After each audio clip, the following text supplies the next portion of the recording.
અમુક લોકોને રુથરફોર્ડ બી બોલે, રુધરફોર્ડ બી બોલે, કેમ કે સ્પેલિંગમાં RUTH આવે છે, એટલે THE આવે એટલે લોકો રુધરફોર્ડ બી બોલે, રુથરફોર્ડ બી બોલે. ઓકે, જે જૂની ટેક્સ્ટ બુકમાં તમે થ લખીને આવતું, નવી ટેક્સ્ટ બુકમાં ધ લખીને આવ્યો છે. ઓકે, ફોર્ડનું પરમાણુ મોડેલ.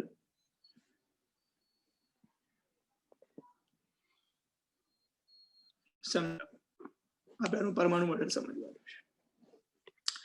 એકચ્યુઅલી રુથરફોર્ડનો જે આપણે લાસ્ટ ટાઈમ ખબર સ્કીપ કર્યો પેલો ટોપિક, એનો થોડો બેઝ આવે છે, પણ તમને સમજાવું છું. રુથરફોર્ડે પ્રયોગો દરમિયાન એવું નક્કી કર્યું કે ઇલેક્ટ્રોન છે એ ન્યુક્લિયસની ફરતે, જેમ ગ્રહો સૂર્યની ફરતે વર્તુળાકાર માર્ગે ભ્રમણ કરે છે, તેમ ઇલેક્ટ્રોન પણ ન્યુક્લિયસની ફરતે શું કરે, આસપાસ ભ્રમણ કરે છે. ઓકે, તો રુથરફોર્ડે પહેલું શું કર્યું?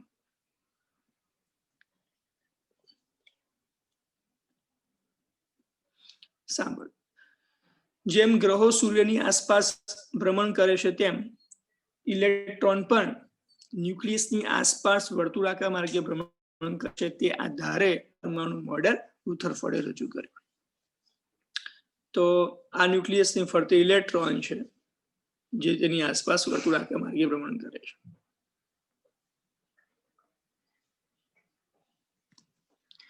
રુથરફોર્ડે પાછું એ પણ એવું પણ કીધું કે ન્યુક્લિયસની ફરતે જે ઇલેક્ટ્રોન ભ્રમણ કરે છે, એટલે આખું જે પરમાણુ છે એ સ્થાયી છે. બીજી વસ્તુ, હવે જે ગ્રહો અને સૂર્ય વચ્ચે જે ગુરુત્વાકર્ષણ બળથી જે ગ્રહો છે સૂર્યના ગુરુત્વાકર્ષણ બળને કારણે રહે છે, પરંતુ આ જે ન્યુક્લિયસ અને જે ઇલેક્ટ્રોન છે બનેલું જે પરમાણુ છે, એમાં કુલંબ બળને કારણે તેમની પર આંતરક્રિયા કરે છે. એટલે બંને વચ્ચે આંતરક્રિયા થતી હોય વચ્ચે. પેલાની અંદર એવું નથી, પેલાની અંદર તો ગુરુત્વાકર્ષણ બળના કારણે જકડાયેલા. બસ આ કોન્સેપ્ટના આધારે એને પરમાણુ મોડેલ આવું બનાવ્યું. પણ આ પરમાણુ મોડેલની મર્યાદા શું છે, જે સૌથી ઇમ્પોર્ટન્ટ છે. પહેલી મર્યાદા, જો આ ઇલેક્ટ્રોન ન્યુક્લિયસની ફરતે વર્તુળાકાર માર્ગે ગતિ કરે તો ઇલેક્ટ્રોનનો કેન્દ્ર તરફ પ્રવેગ હોય છે. ઇલેક્ટ્રોનનો કેન્દ્ર તરફ શું હોય છે? પ્રવેગ હોય છે. હવે જો ઇલેક્ટ્રોનનો પ્રવેગ હોય તો વિદ્યુત ચુંબકીય વાદ અનુસાર, કયા વિદ્યુત ચુંબકીય વાદ અનુસાર ચેપ્ટર નંબર 8 માં ભણે કે પ્રવેગિત વીજભાર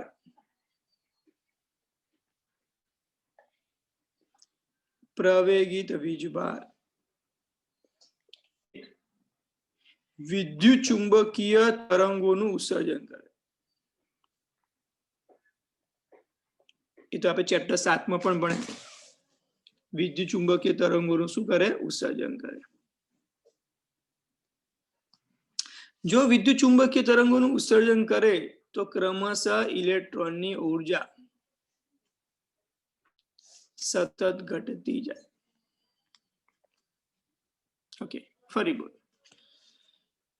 ઇલેક્ટ્રોન ન્યુક્લિયસની ફરતે વર્તુળાકાર માર્ગે ગતિ કરતો હોવાથી તેનો કેન્દ્રગામી પ્રવેગ હોય છે. અહીં વિદ્યુત ચુંબકીય વાદ અનુસાર પ્રવેગિત વીજભાર એ વિદ્યુત ચુંબકીય તરંગોનું ઉત્સર્જન કરે. એ ચેપ્ટર નંબર 8 માં પણ ભણ્યા અને ચેપ્ટર નંબર 7 માં પણ ભણ્યા. જો વિદ્યુત ચુંબકીય તરંગોનું ઉત્સર્જન કરે તો તેની ઉર્જા, ઇલેક્ટ્રોનની ઉર્જા સતત ઘટતી જાય. જો ઉર્જા ઘટે તો તેનો આકાર કેવો બને? સર્પિલ આકાર થઈ જાય. અને અંતે ઇલેક્ટ્રોન ન્યુક્લિયસમાં સ્થિર પામે. એટલે આકાર આ જે છે ઇલેક્ટ્રોન છે એનો આકાર કેવો થઈ જાય? આવો સર્પિલ થઈને ન્યુક્લિયસમાં સ્થિર પામે. ઓકે, તો આમ કહી શકાય કે પરમાણુ સ્થાયી નથી. જો સ્થાયી હોય તો ઇલેક્ટ્રોન વર્તુળાકાર માર્ગે ગતિ કરતો હોવો જોઈએ. પણ આ ઘટના એવું સૂચવે છે કે ઇલેક્ટ્રોન સ્થાયી છે. રાઈટ? ક્લિયર? ફરી બોલો, આખો ટોપિક બોલો. ન્યુક્લિયસની ફરતે ઇલેક્ટ્રોન વર્તુળાકાર માર્ગે ગતિ કરે ત્યારે ઇલેક્ટ્રોનનો પ્રવેગ કેવો હોય છે? કેન્દ્રગામી પ્રવેગ હોવાને કારણે વિદ્યુત ચુંબકીય વાદ અનુસાર વિદ્યુત ચુંબકીય તરંગોનું ઉત્સર્જન થાય છે, જેને કારણે ઇલેક્ટ્રોનની ઉર્જા ક્રમશઃ ઘટતી જાય છે. અહીં ઇલેક્ટ્રોનની ઉર્જા ઘટ કારણે ઇલેક્ટ્રોનનો માર્ગ વર્તુળાકાર રહેવાને બદલે સર્પિલ આકારનો થઈ જાય છે અને અંતે ઇલેક્ટ્રોન ન્યુક્લિયસમાં સ્થિર થાય છે. આમ કહી શકાય કે પરમાણુ સ્થાયી ન હોઈ શકે. એટલે પહેલી ઘટના ક્લિયર થઈ ગઈ, પહેલી મર્યાદા બધા ક્લિયર થઈ ગઈ.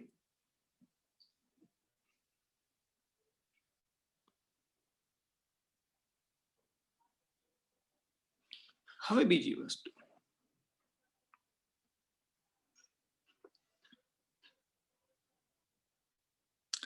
ફરી એક વખત રિપીટ કરું. આ ઇલેક્ટ્રોન ન્યુક્લિયસની ફરતે વર્તુળાકાર માર્ગે ગતિ કરે તો ઇલેક્ટ્રોન પ્રવેગિત ગતિ કરે, કેમ કે કેન્દ્રગામી પ્રવેગ હોય કે ના હોય, v²/r. ઇલેક્ટ્રોન પ્રવેગિત ગતિ કરે, કોઈ પણ વીજભાર પ્રવેગિત ગતિ કરે તો વિદ્યુત ચુંબકીય તરંગોનું ઉત્સર્જન કરે. ચેપ્ટર 7 માં પણ ભણ્યા એલસી દોલનોમાં, અને ચેપ્ટર 8 માં પણ મેં તમને એક્સ્ટ્રા સમજાવ્યો તો પ્રયોગ, હર્ટ્ઝનો પ્રયોગ સમજાવ્યો હતો. હવે વિદ્યુત ચુંબકીય તરંગોનું ઉત્સર્જન કરે તો તેની ઉર્જા ક્રમશઃ શું થાય? ઘટે. ઉર્જા ઘટે તો એનો માર્ગ વર્તુળાકાર ન રહે, સર્પિલ આકાર થઈ જાય અને અંતે ઇલેક્ટ્રોન ન્યુક્લિયસમાં સ્થિર થઈ જાય, એટલે કે પરમાણુ સ્થાયી ન રહે. રાઈટ? હવે સાંભળો, આ પહેલો ગુણધર્મ.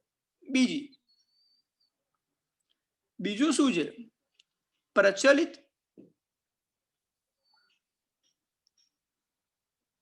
વિદ્યુત ચુંબકીય વાદ અનુસાર, પાછું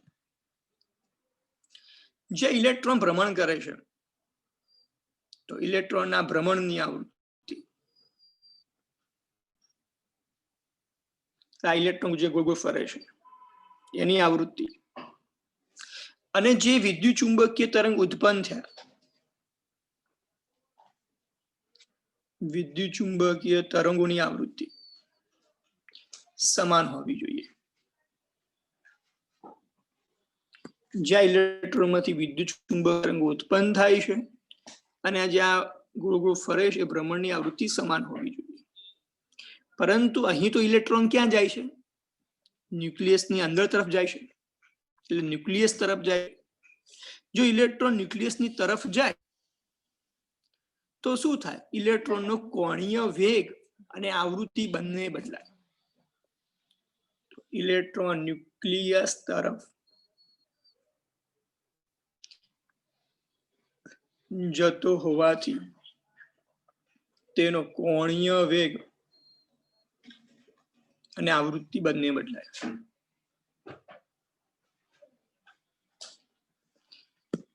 કોણીય વેગ બદલાય તો આપણને ખબર v = r ઓમેગા અનુસાર. આવૃત્તિ તો વિચારો, એક આખા ચક્ર પૂરું કરે છે, એના માટે 1 સેકન્ડમાં જે ચક્રો કરે નજીક જાય તો એના માટે ચક્રોની સંખ્યા વધતી જાય, કેમ કે આકાર ઘટતો જાય છે. એટલે આવૃત્તિ અને કોણીય વેગ બંને બદલાય. જો આવૃત્તિ અને કોણીય વેગ બદલાય તો જે ઉત્સર્જિત અહીં વિકિરણ એટલે કે વિદ્યુત ચુંબકીય તરંગો પણ સતત શું થાય? બદલાય. એટલે વિદ્યુત ચુંબકીય એટલે ઉત્સર્જિત કિરણો પણ બદલાય.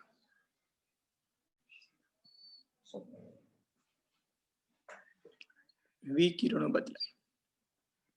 જો ઉત્સર્જિત વિકિરણો બદલાય તો આપણને કયો વર્ણપટ મળે? સતત વર્ણપટ મળે.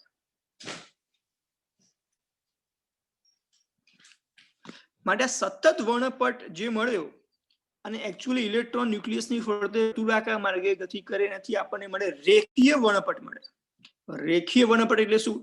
ચોક્કસ તરંગ લંબાઈથી રચાતો વર્ણપટ. અહીંયા જુદી જુદી તરંગ લંબાઈથી રચાતો વર્ણપટ એટલે સતત વર્ણપટ. રેખીય વર્ણપટ એટલે ચોક્કસ તરંગ લંબાઈથી રચાતો વર્ણપટ એને રેખીય વર્ણપટ. તો રેખીય વર્ણપટ અને સતત વર્ણપટ કેવા થશે? જુદા થશે, પરિણામ જુદા થશે. ઇલેક્ટ્રોન ન્યુક્લિયસની ફરતે વર્તુળાકાર માર્ગે ગતિ કરે તો એનો વર્ણપટ કેવો હોય? રેખીય વર્ણપટ હોય. ઓકે, પણ આપણને મળે છે કેવો? અહીંયા સતત વર્ણપટ. એટલે કે રુથરફોર્ડના જે પરમાણુ મોડેલથી પરિણામો કેવા મળ્યા? રેખીય વર્ણપટથી વિરુદ્ધ પ્રકારના મળ્યા. માટે રુથરફોર્ડનું પરમાણુ મોડેલ પરમાણુનું બંધારણ સમજાવવામાં નિષ્ફળ ગયો, કે પરમાણુની સ્થિરતા સમજાવી શક્યો નહીં. માટે તેનું પરમાણુ મોડેલ સ્વીકૃત બન્યું નહીં. બીજો મુદ્દો ફરી બોલો. પહેલો મુદ્દો તો આપણે ખબર, પ્રચલિત વિદ્યુત ચુંબકીય તરંગવાદ ઇલેક્ટ્રોનના પરિભ્રમણની આવૃત્તિ અને ઉત્સર્જિત થતા વિદ્યુત ચુંબકીય તરંગોની આવૃત્તિ સમાન હોય છે. અહીં તો ઇલેક્ટ્રોન ન્યુક્લિયસની અંદર ન્યુક્લિયસની તરફ જતો હોવાથી ઇલેક્ટ્રોનનો કોણીય વેગ અને આવૃત્તિ સતત બદલાય છે, જેના કારણે ઉત્સર્જિત વિકિરણોની આવૃત્તિ પણ બદલાય છે.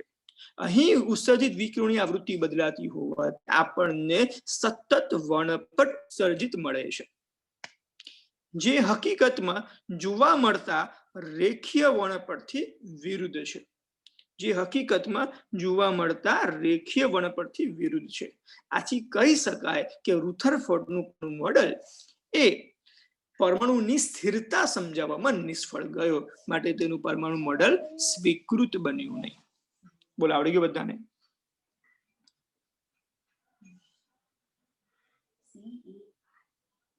બોલો, કોઈને ડાઉટ છે?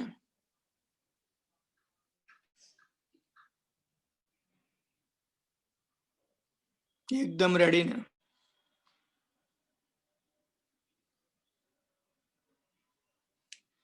આજ મેસેજ ઓછા આયા છે. એકદમ રેડી ને ભાઈ? આ વિડિયો ચાલુ રાખો, વિડિયો ઓફ ના કરી દેશો કોઈ યાર વારંવાર.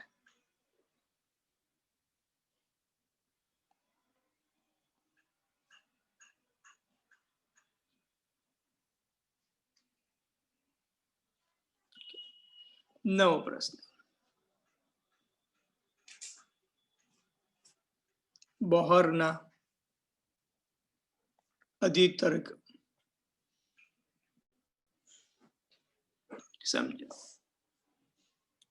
Very important, very important. Okay,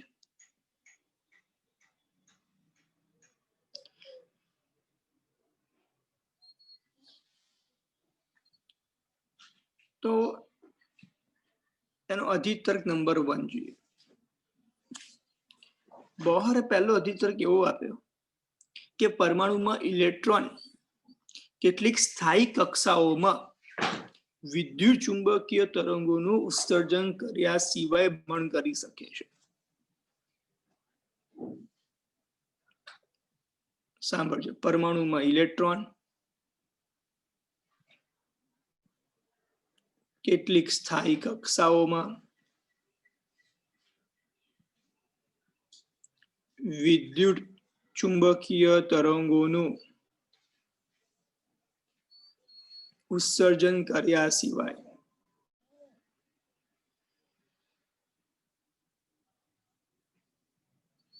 ભ્રમણ કરી શકે છે. હવે જો સ્થાયી કક્ષામાં વિદ્યુત ચુંબકીય તરંગોનું ઉત્સર્જન કર્યા સિવાય ભ્રમણ કરે તો આ ઘટના તો વિદ્યુત ચુંબકીય વાદથી તદ્દન કેવી થઈ? ભિન્ન થઈ. તો વિદ્યુત ચુંબકીય વાદને આ વાત કેવી છે? વિરુદ્ધ છે.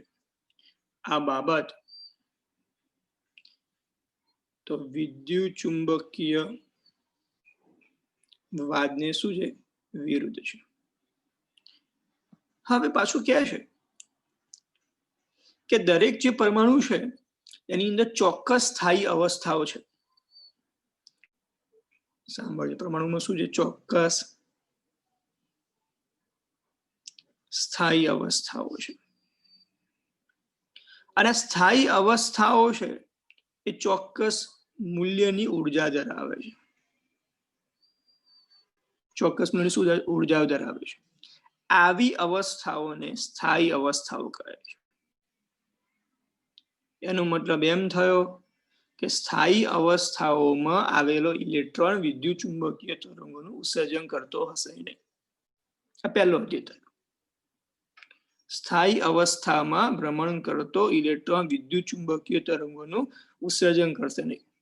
પાછો સવાલ થાય, સર આવું કેમ? તો એના પછી એને બીજો અધિતર્ક આપ્યો. તો ઇલેક્ટ્રોન સ્થાયી જે અવસ્થાઓ છે, જે સ્થાયી કક્ષાઓ છે, એની અંદર ઇલેક્ટ્રોન વિદ્યુત ચુંબકીય તરંગોનું ઉત્સર્જન એટલા માટે નથી કરતો કે ઇલેક્ટ્રોનનું કોણીય વેગમાન. તો ઇલેક્ટ્રોન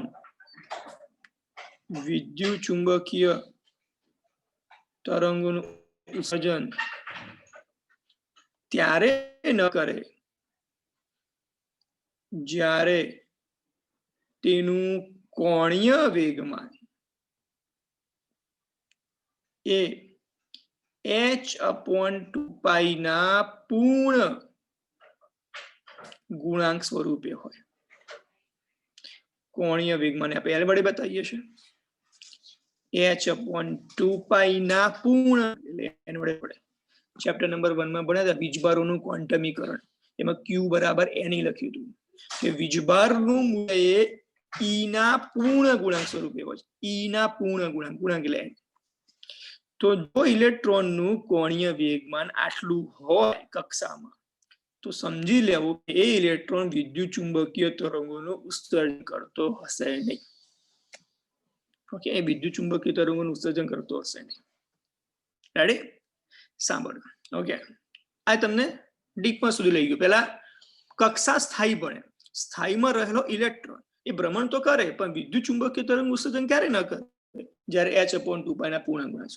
આ h/2π ને ઘણી વખત h કટ વડે પણ બતાવાય. ઓકે, અને h કટ બોલાય. ઓકે, સર અધિતર્ક થયો બીજો. હવે અધિતર્ક નંબર 3. આની અંદર એક વસ્તુ બી સમજે. h ને શું કહેવાય? પ્લાન્કનો અચળાંક કહેવાય.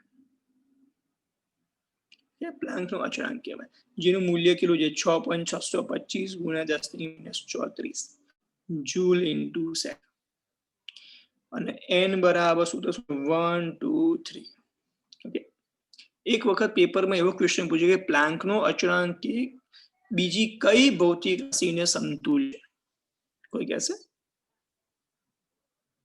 તરત મગજમાં આવી જાય. પ્લાન્કનો અચળાંક બીજી કઈ અન્ય ભૌતિક રાશિને સમતુલ્ય છે?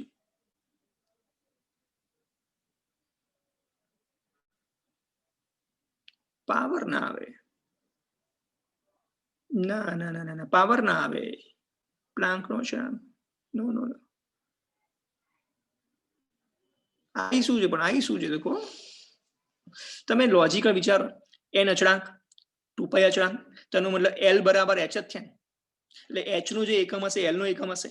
l નો એકમ l કોણીય વેગમાન જૂલ ઇન્ટુ સેકન્ડ. અને આ પ્રશ્ન તમે 11 સાયન્સમાં જો આપણે લખ્યું છે કદાચ MCQ માં કે પ્લાન્કનો અચળાંક કઈ અન્ય ભૌતિક રાશિને સમતુલ્ય છે? કોણીય વેગમાન. આ યાદ રાખજો, વેરી IMP MCQ.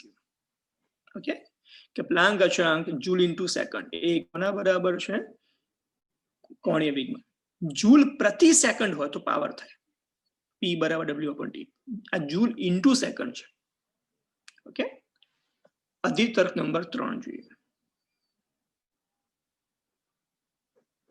સાંભળજો. હા, પહેલા સમજી લઈએ એટલે પછી આપણે મુદ્દા બોલીશું. માનો કે આપણી પાસે આ બે કક્ષાઓ છે, બરાબર?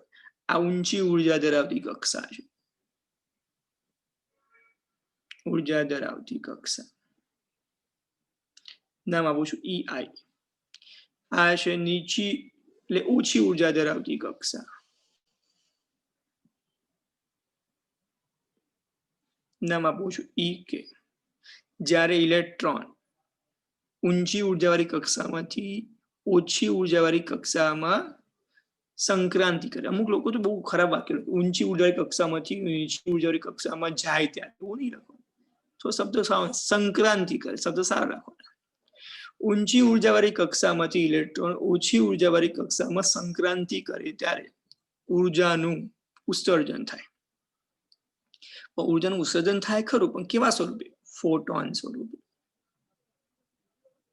હવે ઉર્જાનું ઉત્સર્જન ફોટોન સ્વરૂપે થાય શું છે એ આપણે ચેપ્ટર નંબર 11 માં આવે છે. અત્યારે ખાલી યાદ રાખીશું, ઉર્જાનું ઉત્સર્જન ફોટોન સ્વરૂપે થાય. તો કેટલી ઉર્જાનું ઉત્સર્જન થાય? HF. કેટલી ઉર્જાનું ઉત્સર્જન થાય ભાઈ? HF જેટલી ઉર્જાનું ઉત્સર્જન થાય. હવે ઊંધું વિચારી કે જ્યારે ઇલેક્ટ્રોન ઓછી ઉર્જાવાળી કક્ષામાંથી વધારે ઉર્જાવાળી કક્ષામાં સંક્રાંતિ કરે, ઓછી ઉર્જાવાળી કક્ષામાંથી વધારે ઉર્જાવાળી કક્ષામાં સંક્રાંતિ કરે ત્યારે ઉર્જાનું ફોટોન સ્વરૂપે શોષણ થાય. આમાં ઉત્સર્જન થાય, આમાં શોષણ થાય. તો ઊંચી ઉર્જામાંથી ઓછી ઉર્જાવાળી કક્ષામાં આવીએ તો શું થાય? ઉત્સર્જન. ઓછી ઉર્જાવાળી કક્ષામાંથી ઊંચી ઉર્જાવાળી કક્ષામાં શું થાય? શોષણ. હવે પ્રશ્ન, સજા તો આ ઉર્જા કોના બરાબર હોય? તો આ ઉર્જાની જો ઉત્સર્જન થાય છે કે શોષણ પામે છે, ઉત્સર્જન અથવા શોષણ પામતી જે ઉર્જા છે એ કોના બરાબર છે? એ કોના બરાબર? આ બે જે કક્ષાઓના તફાવતની ઉર્જા જેટલી હોય છે. તો બે કક્ષાનો તફાવત એટલે પ્રારંભિક અને અંતિમ અવસ્થાઓ અથવા કક્ષાઓ ની ઉર્જાઓ વચ્ચેના તફાવત બરાબર હોય છે. એનો મતલબ HF શું થયું? EI માઇનસ EK, જ્યાં EI ગ્રેટર ધેન શું છે? EK, રાઈટ ને? તો ઉર્જાનો તફાવત અમારે આની ઉર્જા EI અને EK હતી, તો બંને વચ્ચેનો તફાવત EI માઇનસ EK બરાબર HF. જો વધારે ઉર્જામાંથી ઓછી ઉર્જા આવતું હોય તો ઉત્સર્જન, પેલામાં જતું હોય તો શોષણ. બોલો આવડી ગયા? ત્રણે ત્રણ અધિકતર ખબર પડી ગઈ બધાને?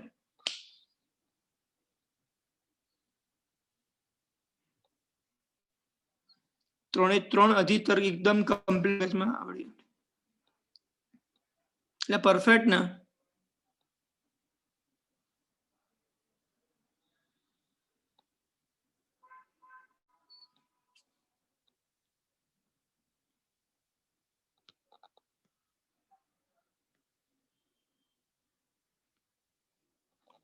HF શું છે? ઉર્જા છે ફોટોન સ્વરૂપે ઉત્પન્ન થાય. આ ચેપ્ટર 11 માં આપણે ભણીશું ડિટેલમાં ઉર્જા. બે એકમાંથી બીજામાં જાય ને, જે ઉર્જાનો જે તફાવત છે, આ બે કક્ષાઓ વચ્ચેનો જે તફાવત છે, ઉર્જાનો તફાવત, માનો કે આ ફોર એક્ઝામ્પલ માનો કે આ 10 જૂલ છે અને આ 5 જૂલ છે, બધાથી ઓછી આવે તો તફાવત 5 જૂલ, તો 5 જૂલ એ HF બરાબર હોય. HF બરાબર 5 જૂલ. કે 5 જૂલ છે એ જથ્થા સ્વરૂપે હોય HF ના. આ કેવી રીતે જથ્થા સ્વરૂપે છે હું સમજાવીશ ડિટેલમાં તમને 11મા ચેપ્ટરમાં. ઓકે, સારું. નવો ક્વેશ્ચન.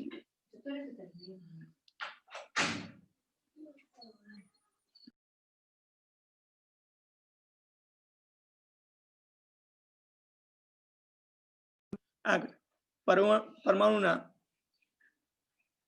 ઇલેક્ટ્રોનની nમી કક્ષીય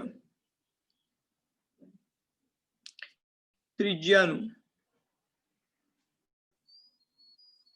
સૂત્ર પરમાણુના ઇલેક્ટ્રોનની nમી કક્ષીય ત્રિજ્યાનું સૂત્ર. આપણી પાસે ન્યુક્લિયસ છે,